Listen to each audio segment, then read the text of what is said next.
Entonces vamos a ver esta primer parte, la liturgia de la palabra y la liturgia eucarística, ¿sí? En la liturgia de la palabra y la liturgia de la liturgia eucarística, pues vamos a tener estas dos mesas, se va a conocer como la mesa de la palabra y la mesa de la Eucaristía, ¿sí? Vamos a comenzar en este curso, bueno, en estas diapositivas que tengo, que hagamos todos la oración que tenemos aquí en pantalla. Concédeme, Señor, tu espíritu para que me ilumine y me ayude a comprender tu mensaje de salvación contenido en la Sagrada Escritura. Concédeme la gracia de ser dócil a las inspiraciones del Santo Espíritu para que llegue a lo más profundo de mi ser y me ayude a discernir mi vida y mi ministerio, y así hacer tu voluntad. Ayúdame a poner en práctica las enseñanzas que has dejado en tu palabra divina y revelada. Haz que sea fiel a ella con mi testimonio y enseñanza, pero sobre todo que sea entregado en el ministerio del lector, al cual tú me has llamado por bondad y misericordia sin yo merecerlo. Amén. Con esta oración, hermanos, nos disponemos a recibir este curso sobre la liturgia. Miren, la liturgia es lo más sagrado que hay en nuestra Iglesia Católica. Si ustedes observan, ¿dónde tenemos la Eucaristía? Pues en la misma liturgia. Y la Eucaristía es lo más sagrado que tenemos porque es Jesucristo hecho pan para darse a nosotros. Entonces yo les invito a que este curso sobre la liturgia lo tomemos con mucho amor, con mucho espíritu, de que el Señor nos dé esa disposición de poder comprender su palabra. La liturgia de la palabra y la eucarística están íntimamente unidas, que constituyen un solo acto de culto. ¿Qué es lo que veremos en este primer tema? Pues que en nuestra Eucaristía, en la misa del domingo, tenemos dos partes muy importantes. Ustedes participan de manera integral, ¿sí?, en la liturgia, cuando son encargados de liturgia, ministros, catequesis, etcétera. Todos participamos en la liturgia y debemos comprender qué es la liturgia. Bueno, la liturgia consta de dos partes importantes: la mesa de la palabra y la mesa de la Eucaristía. Nosotros participamos de dos momentos que forman uno solo, que es la celebración eucarística. ¿Cuál es la liturgia de la palabra? Desde que empezamos con el canto de entrada hasta el momento después de la homilía. Después de la homilía vienen las plegarias universales y después de ahí viene ahora sí la liturgia eucarística, cuando se presentan las ofrendas. Desde que se presentan las ofrendas hasta la oración de la bendición final es el momento de la liturgia eucarística. Estos dos momentos tienen sus propias mesas. Por ejemplo, la liturgia de la palabra, la mesa de la liturgia de la palabra es el ambón, ¿sí? El ambón es una mesa sagrada donde se va a proclamar la palabra de Dios, y el altar es la mesa de la Eucaristía, donde se va a preparar el cuerpo de Cristo y se nos va a dar. Entonces, estas dos mesas constituyen un solo acto de culto, aunque son dos momentos diferentes, forman un solo acto. La liturgia de la palabra es la segunda parte de toda celebración litúrgica, donde Cristo reparte el pan de la palabra a su pueblo. Es Cristo quien está presente en su palabra y por medio de esta habla a su pueblo. Con esta palabra nutre a su pueblo para que comprenda los misterios de la salvación. Es importante que al ver este momento sobre la liturgia, queridos hermanos, quiero que comprendan que en la liturgia de la palabra no está, pues como que a veces entendemos que no es tan importante como la liturgia eucarística, porque la liturgia eucarística le corresponde al sacerdote en el momento de la consagración, y él consagra, él prepara los dones, y él convierte el cuerpo, él convierte el pan y el vino en el cuerpo y la sangre de Cristo. Algo que nosotros no podemos hacer, solamente el sacerdote ministerial. Y muchos diríamos, bueno, entonces la liturgia de la palabra, cualquier persona puede pasar a leer. Y no es cierto, hermanos, no es cierto. Solamente puede pasar a leer una persona debidamente preparada, que ha entrado en este camino querigmático, en este camino de conversión, y que ahora dispone su vida a estar rectamente a disposición del Señor, teniendo los sacramentos, teniendo una vida familiar ejemplar, teniendo hábitos espirituales de vida cotidiana donde podamos ver a personas que rezan el rosario, que van a misa del diario, que rezan laudes, que se están instruyendo en un curso de formación como ustedes ahorita. Cuando están teniendo una vida íntegra, entonces eso habla de una conversión. Y entonces puedes pasar a leer la lectura. Pero muchas veces nosotros le quitamos este poder y este momento sagrado a la liturgia de la palabra, que decimos, bueno, pueden pasar a leer los niños, pueden pasar a leer los jóvenes, pueden pasar a leer los que están viviendo en unión libre, los que están divorciados. No, ellos no pueden pasar a leer. Y perdón que lo mencione, pero una persona que está viviendo en pecado mortal no puede pasar a leer las lecturas. Eso es muy importante, porque imagínense, si nosotros le exigimos que el sacerdote en la liturgia eucarística va a convertir el cuerpo y la sangre de Cristo, pues cuánta responsabilidad tiene que tener en una vida íntegra el sacerdote para poder tocar ese cuerpo y sangre de Cristo con sus manos y convertirlas. Entonces imagínense cuánto más nosotros, los que pasamos a leer en el ambón la palabra de Dios, debemos de estar íntegramente preparados para ese servicio que es sagrado, porque se va a transmitir la palabra a todo su pueblo de Dios, y esta palabra que va a nutrir al pueblo. Entonces el sacerdote, no sé si ustedes han escuchado que en el catecismo nos decían una frase que dice, sin sacerdote no hay Eucaristía. ¿Sí se acuerdan? Esa frase famosa del sacerdote, sin sacerdote no hay Eucaristía. Y yo diría, sin verdaderos hijos de Dios, no hay proclamación de la palabra de Dios. Porque nosotros debemos de entonces entrar en ese camino de ser verdaderos hijos de Dios para poder participar de la proclamación de la palabra desde la liturgia. Y entonces cuando pasemos a leer la lectura, cuando pasemos a leer el Salmo, se trata de personas íntegras con su fe, con su vida.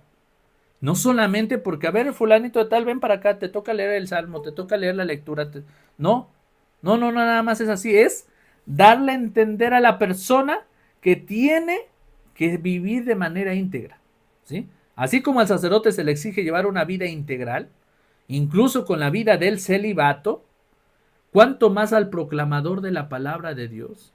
Tiene que practicar valores como la castidad, ¿sí?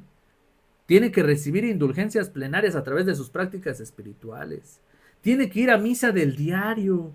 Tiene que rezar el rosario, ¿sí? Tiene que rezar la liturgia de las horas. Tiene que tomar un curso de formación.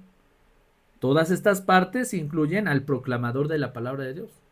Porque entonces estamos hablando de dos mesas. La mesa de la palabra, que es la mesa que es el ambón, y la mesa del pan, de la Eucaristía, que es el altar. Pero le hemos quitado el valor al ambón. Porque entonces cualquier niño, cualquier persona puede pasar a leer, y no es así.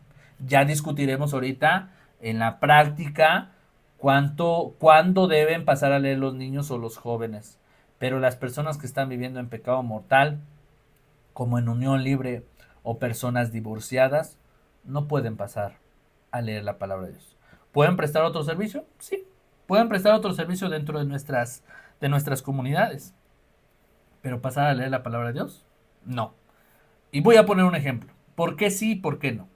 Por ejemplo, el sacerdote. El sacerdote ministerial tiene una preparación para poder convertir el pan y el vino en el cuerpo y la sangre de Cristo. ¿El diácono lo puede hacer? No. El diácono podrá estar muy preparado y lo que ustedes quieran, pero no puede. Tiene que tener cierta preparación y pues cierta disposición para poder dedicarse de manera íntegra al ministerio sacerdotal. Por lo tanto, el diácono no puede consagrar. El seminarista mucho menos, ¿sí? La religiosa tampoco. Entonces ahí nos damos cuenta que no todos pueden hacer lo que el sacerdote hace. Ahora, el proclamador de la misma manera. No todos podemos ser proclamadores. Solamente el proclamador es la persona íntegra que vive como hijo de Dios, que está adecuadamente con sus sacramentos, que vive de manera íntegra su evangelización de manera permanente. Es una persona que puede pasar. pero las personas que no, como el ejemplo que les digo, de unión libre o divorciados, no pueden pasar, pueden prestar otro servicio, tal vez ser catequistas, tal vez estar en el coro, pero pasar a leer, no. Ser ministros extraordinarios, tampoco. Entonces es muy importante que comprendamos esta parte sobre la liturgia de la palabra. Ahora, veamos que la mesa de la palabra nos va a preparar para la mesa eucarística, donde los fieles vamos a entrar en comunión íntima con Él. Todos, al participar en la celebración eucarística, vamos a participar del cuerpo y la sangre de Cristo. Todos para eso vamos a la Eucaristía, porque si no, no tendría sentido a qué vamos a misa, ¿verdad? Vamos a escuchar su palabra, vamos a recibir su cuerpo y su sangre.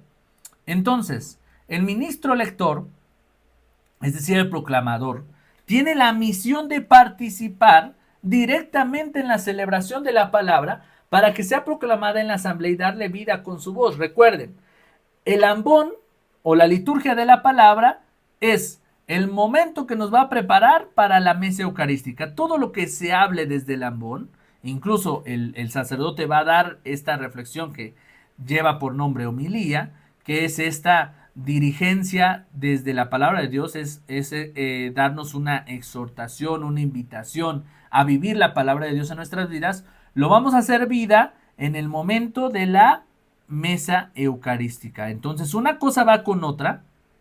Entonces, ¿cuánto es de importante que nuestra proclamación sea una proclamación correcta? Que nuestra voz sea una voz sagrada, ¿sí? Si tanto le exigimos a nuestros sacerdotes ser sacerdotes santos, rectos, pues hay que preguntarnos nosotros como laicos si somos rectos y santos para pasar a proclamar la palabra de Dios. Esto, por lo tanto, exige una mejor preparación para leer correctamente, además de un buen testimonio de parte del que proclama. Fíjense cómo es muy importante hablar de la liturgia. No solamente estamos hablando de cosas que meramente se convierten en ritos, normas o reglas, sino en esta constante de el Hijo de Dios tiene que vivir su conversión. Dice la palabra de Dios, su palabra es capaz de decirle al demonio, sal de este hombre. La palabra de Dios, desde las Sagradas Escrituras, es decir, las mismas Sagradas Escrituras, es sagrada y tiene poder. Dios tiene poder con su palabra. Por eso en la misa celebramos la palabra, porque la palabra tiene poder, al igual que la Eucaristía, al nosotros consumir el cuerpo de Cristo, recibimos un poder, ese poder de salvación. Y en la palabra también recibimos un poder. Pero veamos en las Sagradas Escrituras dónde se manifiesta el poder de la palabra de Jesús.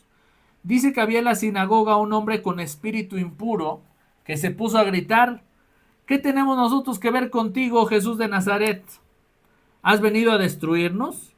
Sé quién eres, el Santo de Dios. Jesús lo reprendió ordenándole, cállate y sal de este hombre. El espíritu impuro lo retorció violentamente y dando un fuerte grito salió de él. Fíjense. Jesús lo reprende al espíritu impuro y le dice, cállate y sal de este hombre.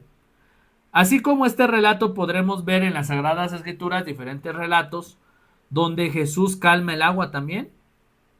Cuando está alborotada el mar y los discípulos están en la barca y tienen miedo, ¿sí? También ordena al mar que se esté quieto. Jesús en este caso le ordena al espíritu impuro, cállate y sal de este hombre. Y el mismo espíritu impuro lo reconoce, sé quién eres, el Santo de Dios. Entonces nosotros lo primero que tenemos que hacer en la liturgia de la palabra para ser buenos proclamadores es reconocer que lo que vamos a leer no es un cuento. Ya les había yo hablado en algún momento del curso que esto no es un cuento, no es una revista de novelas, no vamos a leer un libro de literatura o un libro de historia, no, es un libro sagrado. Es un libro que contiene los episodios más santos que podremos llevar a cabo en nuestra vida y que podemos comprender De tal manera que al escucharlos y al revivirlos, nosotros entramos en ese contacto con Dios a través de la lectura. Entonces lo que leemos no es cualquier cosa, hermanos. Por eso debemos de primero creer lo que tenemos frente a nosotros, que es el poder de la palabra. Lo que estoy leyendo tiene poder. Es la palabra de Dios. Y entonces cuando tengo frente a mí las sagradas escrituras, el leccionario, estoy leyendo algo sagrado. Estoy haciendo que con mi voz se reviva la historia de Jesús, la historia de Dios, la historia de la salvación. Y lo primero que hay que hacer, queridos hermanos, en la liturgia es creer en el poder de la palabra. Creer que la palabra me puede salvar. Creer que al escuchar esa palabra de manera correcta, el Señor puede hacer grandes cosas en mí. Porque si nosotros compartimos esta sacralidad, podemos hacer que otros se santifiquen a través de la palabra. Ahora veamos cuál es el papel del lector dentro de la mesa de la palabra. Con una buena proclamación, el corazón del hombre puede responder a Dios. Cuando alguien te predica y te proclama la palabra de Dios de manera clara, las personas van a poder escuchar, van a poder hacer que llegue la palabra a su corazón y puedan responder a Dios. Pero ¿qué pasaría si hacemos lo contrario? Caso contrario, que el lector, ¿sí?, no lea bien, se trabe, se ponga nervioso, cambie las palabras. Las personas, en lugar de que puedan llevar esa palabra a su corazón, van a prestar más atención en las distracciones. Ay, el lector está nervioso. Ay, el lector se equivocó. No era eso, era esto. Y entonces no logramos llegar a nuestra intención, nuestro objetivo, que es que las personas que están en misa escuchen la palabra de Dios y la lleven a su corazón para que puedan responder de manera personal cada quien a Dios. Pero si yo me trabo, si yo hablo despacio, bajito, por ejemplo, lectura del libro del Apocalipsis. En aquel tiempo el Señor habló al apóstol San Juan. Tenemos que hablar fuerte y claro, tenemos que respetar las pausas, las comas en la proclamación. El objetivo es que el lector con su proclamación pueda arrancar del corazón de la asamblea una respuesta entusiasta y con fe firme, que diga amén, amén. Es decir, sí quiero, Señor, sí entiendo tu palabra, sí es cierto lo que estás diciendo. Interesante saber que la palabra de Dios tiene poder para expulsar, sanar, renovar y transformar. Ya lo he mencionado muchas veces, donde nos podemos dar cuenta del poder. En el mismo misal romano dice: Señor, yo no soy digno de que entres en mi casa, pero una palabra tuya bastará para sanarme. El Señor puede sanarnos solo con su palabra. Puede expulsar, sanar, renovar, transformar. Puede bendecir con su palabra.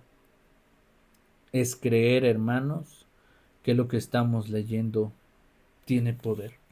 Por otro lado, la liturgia eucarística es la mesa donde nos sentamos. Ahora sí pasamos a la liturgia eucarística.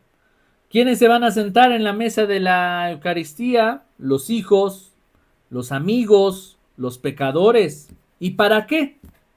Para ser santos. Para cristificarnos cada día más. Una tía muy querida me decía: oye, hijo, ¿y si ya fui a misa el sábado, tengo que ir a misa el domingo? Pues sí, tía, tiene que ir el domingo. Dice: ¿y a poco no me cuenta la misa del sábado? Le digo: pues sí, sí le cuenta, pero pues no es asistencia, no son clases, no es como que al final yo fui a tantas misas y ya. No, se trata de que cada que participamos en la mesa, nosotros lo hacemos para santificarnos y cristificarnos. Por ejemplo, yo les pregunto: ¿a poco si ya desayunaron en la mañana, tienen que comer en la tarde? Pues sí hay que comer, porque al ratito ya nos volvió a dar hambre. Oye, bueno, ya comí. ¿A poco al ratito tengo que ir a cenar? Pues sí, también tenemos que cenar. Porque si no, ¿cómo vivimos? Entonces, fíjense cómo el Señor ha tenido a bien planificar este plan de salvación en nosotros con el sacramento de la Eucaristía, porque se queda en una especie de pan para darse todos los días a nosotros. Y es que el pan lo necesitamos todos los días, si no, no vivimos. Yo a veces sí me canso de comer y a veces digo, ay, otra vez hay que ir a comer. Pero es que si no como, no tengo vida, no tengo energía. Entonces, ¿cómo el Señor Jesús pensó tanto en este plan de salvación que dijo, bueno, yo me voy a quedar en la especie más esencial que necesiten ustedes acá en el mundo, el pan. ¿El pan? Sí. Y entonces yo les diría, ¿cada cuánto tenemos que ir a misa? Todos los días.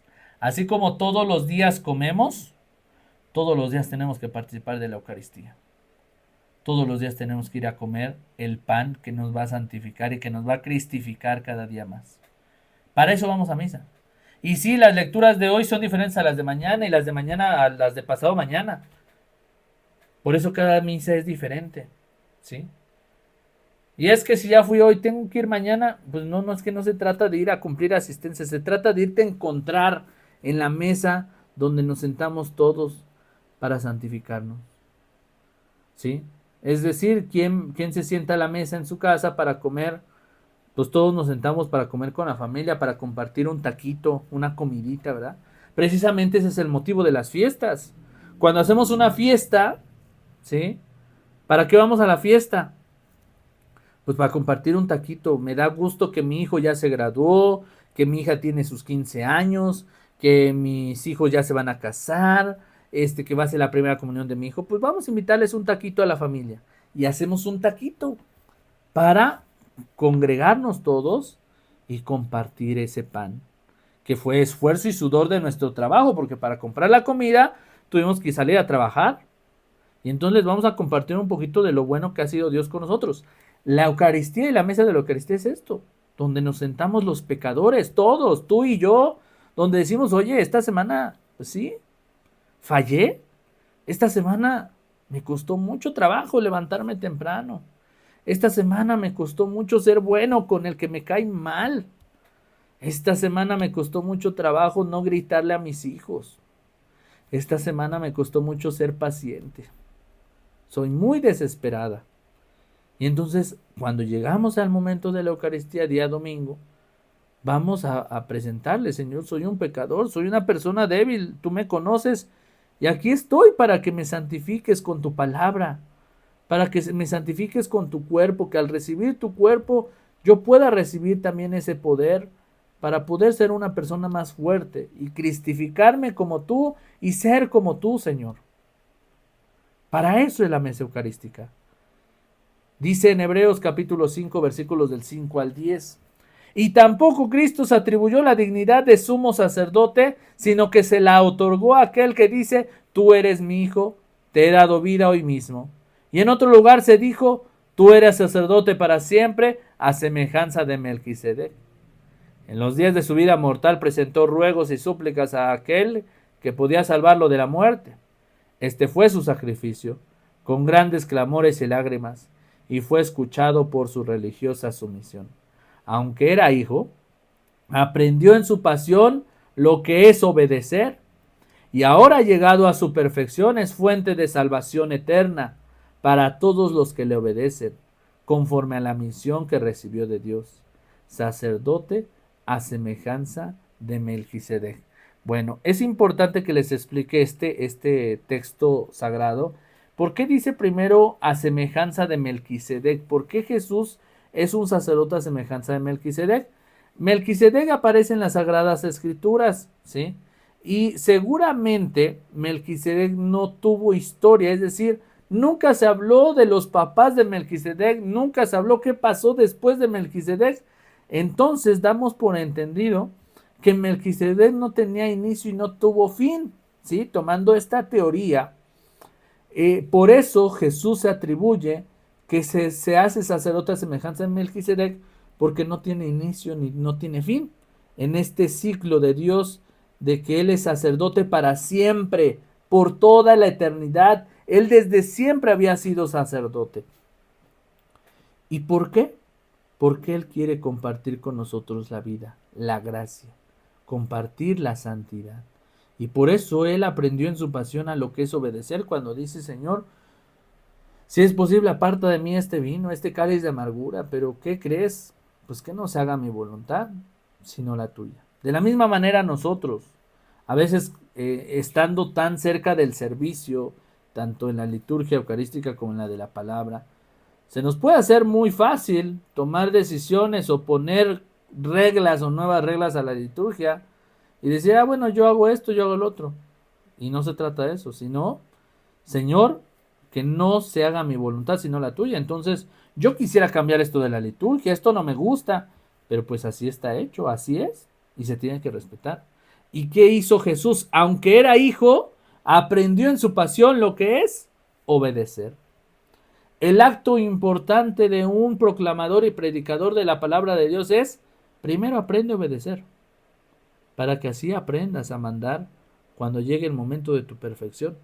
Pero primero aprende a obedecer y entender que Jesús es el sumo sacerdote a semejanza de Melquisedec. ¿Por qué?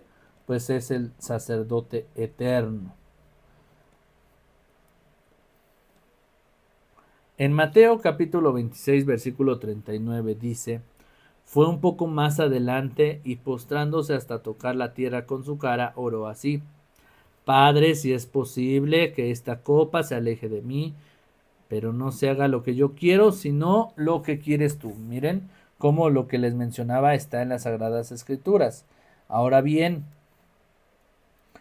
en Juan capítulo 4, versículo 31, dice: mientras tanto los discípulos le insistían: Maestro, come. Pero él les contestó: el alimento que debo comer, ustedes no lo conocen. Y se preguntaban si alguien le habría traído de comer.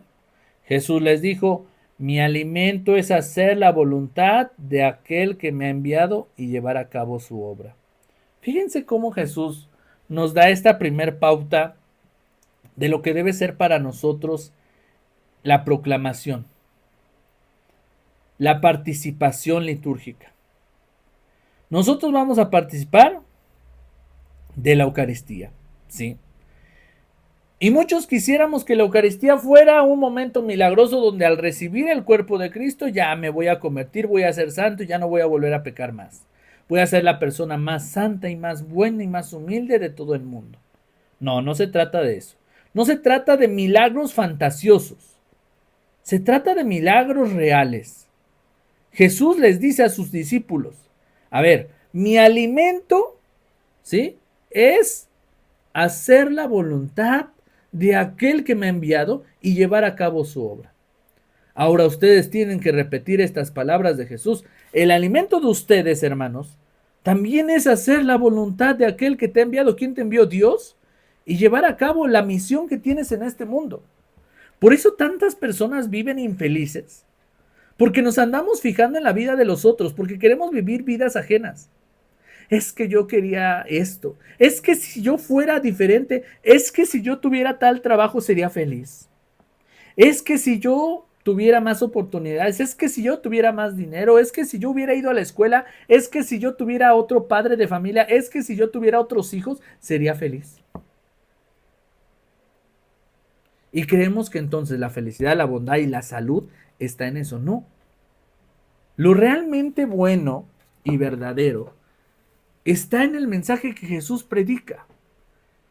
Lo que te va a sanar, hermano, lo que te va a dar alimento y vida es hacer la voluntad de aquel que te ha enviado.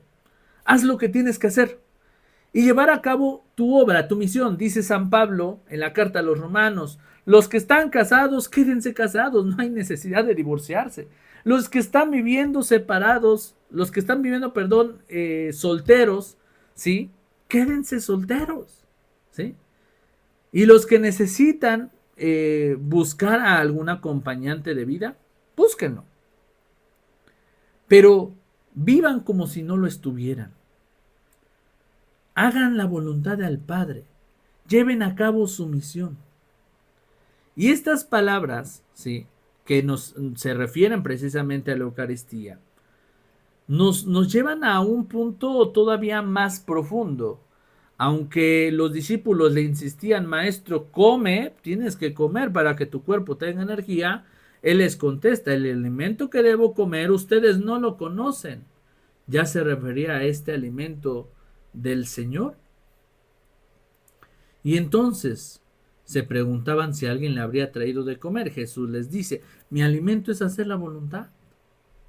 Entonces el alimento de nosotros, hermanos, que es la Eucaristía, al mismo tiempo se convierte en esta voluntad, este deseo de querer hacer las cosas bien, en este deseo de llevar a cabo nuestra misión hasta las últimas consecuencias, siendo buenos padres, teniendo bien a nuestra familia, haciendo lo que nos toca, dejándonos de meter en vidas ajenas, haz lo que te corresponde, deja de observar al otro, aporta algo a este mundo, a la humanidad, a tus hijos, ¿qué le vas a dejar a las nuevas generaciones? Eso es disponernos, ¿sí?, a la voluntad del Señor. Por último, hermanos, el ministerio que ejerces no es tuyo, se te ha confiado y por tanto tienes que ser fiel en todo.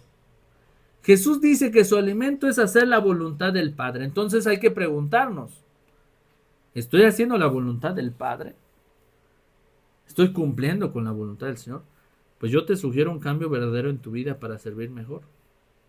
Y el cambio verdadero es empaparte del Señor, conociendo los libros litúrgicos. ¿Te has preocupado por saber cómo usar el micrófono para transmitir bien la palabra de Dios? ¿Has ensayado cómo pararte en público, que no tengas nervios, que las personas vean en ti a una persona segura, a una persona que transmite amor? ¿Sí? Todo esto que vamos a ir platicando en la segunda hora sobre nuestra parte de la proclamación. Pero punto número 1, distinguir la liturgia de la palabra con la liturgia eucarística, cómo van de la mano y cómo son sagradas las dos. Les ponía yo el ejemplo de que así como todos los días comemos, Jesús se presenta en este mundo y le van a decir sus discípulos, queremos que te quedes, Señor, porque ellos ya habían descubierto en Jesús a una persona que transmitía amor, una persona que los había convertido, una persona que los guiaba, que los orientaba, que los santificaba. Y los discípulos en alguna ocasión se le acercan y le dicen, quédate con nosotros, Señor. Y precisamente él decide quedarse en esta especie de pan, en este pan eucarístico. Y les dice, yo soy el pan de vida, ¿sí? El que me come vivirá para siempre, tendrá vida eterna, el que me come. O sea, imagínense, desde esta expresión en las Sagradas Escrituras, Jesús se proclama pan. Yo soy el pan de vida. Y entonces, ¿cómo Jesús entonces se va a quedar en una especie de pan? Porque, digo, a ver, podemos analizar tantas cosas que tenemos en el mundo, ¿no? Y podemos así vagamente, a ver, imaginar en qué especie se pudo quedar Jesús. A lo mejor se pudo quedar en forma de árbol. Y el que va el árbol, porque el árbol también es vida, da vida y da frutos, pues el que vaya a visitar tal árbol, pues va a decir, pues yo estoy con él. Pero no se quedó en un árbol, se quedó en una especie de pan. ¿Por qué? Porque el pan es algo que necesitamos todos los días. Por ejemplo, si nosotros analizamos las necesidades del ser humano, hay necesidad de escuchar música, hay necesidad de ir a la escuela, de aprender, de estudiar, hay necesidad de hacer deporte, hay necesidad de a lo mejor de momento ir a ver una película, distraerse, entretenimiento. Hay muchas necesidades, ¿sí? Necesidad de ir al dentista, al doctor, bueno, muchas cosas. Pero entre todas esas necesidades, la más esencial es precisamente la comida. Todas las personas, sin excepción, necesitamos comer todos los días. Por eso es interesante la respuesta que nos da Jesús. Y Jesús dice, yo soy el pan de vida. Yo me voy a quedar en un pan para continuar con ustedes hasta el fin del mundo. Y voy a estar en este pan eucarístico, ¿sí? Para darles vida y vida eterna. El que me come vivirá para siempre. Y ahora, todavía Jesús lo resume más grande, ¿no? O sea, ¿por qué verlo de esta manera como comida? Porque Jesús es el alimento. ¿Y cuál es el alimento? Pues hay que consumirlo. ¿Y qué significa consumirlo? Consumir su palabra. Leer su palabra, leer su vida. ¿Qué más significa consumir a Jesús? Consumir su vida, su obra. A ver, por ejemplo, hace rato escuchaba yo un episodio de un sacerdote que decía, a ver, consumir a Jesús, comer a Jesús significa acordarse qué es lo que comí, por ejemplo, en la mañana. ¿Alguien se acuerda qué comí en la mañana? Yo, por ejemplo, me acuerdo que en la mañana comí huevito con jamón, unas tortillitas y un cafecito. Entonces, eso en algún momento entra a mi cuerpo, ¿sí? Y si nosotros nos metemos a estudiar nutrición, nos daremos cuenta que todos los nutrientes que obtiene el huevo, el jamón y el café van a influir en mi actividad del día. Es decir, puedo estar más activo, más relajado, más triste o más alterado por lo que estoy consumiendo. Si me tomo un energetizante voy a estar bien alterado, bien activo. Si consumo a lo mejor una botellita de agua voy a estar más fresco, más relajado, ¿sí? Es decir, lo que consumo, lo que entra a mi cuerpo es lo que va a ser las consecuencias de lo que voy a actuar. Entonces, si yo consumo a Jesús, también tengo que consumir su vida y hacer la práctica en mí. Consumir su palabra para que yo la ponga en práctica. ¿Y cómo? Tengo que ser santo, tengo que ser humilde, tengo que amar como Jesús. Eso significa consumir a Jesús, consumir el pan, consumirlo del diario, porque del diario lo necesito, ¿sí? Del diario tengo esa necesidad. Entonces a eso nos referimos con que Jesús es el pan. En esta referencia de que el pan diario, o sea, lo que conocemos como la comida, pues todos los días la necesitamos. Y Jesús decide quedarse en un pan. Por eso en la Eucaristía celebramos este pan eucarístico, ¿sí? El pan que da vida.